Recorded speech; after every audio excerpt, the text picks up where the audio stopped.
Tripartit, Opció Nacionalista Valenciana es considera l'única força capaç de defendre a Madrid els interessos dels valencians. Reivindiquen el reconeixement de la comunitat com a nacionalitat històrica i demanen elevar les competències del govern autonòmic. Segons diuen, són el vot més útil per als valencians. El Casino d'Almàssera ha servit de seu per a celebrar l'acte central d'Opció Nacionalista Valenciana, un sopar míting on també han fet homenatge a l'exalcalde de la localitat, Enric Ramon. La formació es presenta com l'única opció valencianista i capaç de potenciar la identitat valenciana. Entre els morts del valencianisme hi haurà sempre una llengua viva per a dir que el valencianisme no es rendix. I això som nosaltres, els que no mos hem rendit.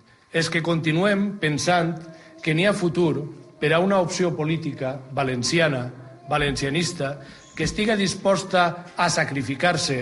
Segons Chovison, la veu que clama al desert del bipartidisme, consideren que cal un partit com ells per tal d'aconseguir més competències per a la comunitat. El que van a triar de veres és a qui va a manejar aquesta exprimidora que nosaltres denunciem. Va a triar a qui va tindre el poder d'apretar més al nostre poble.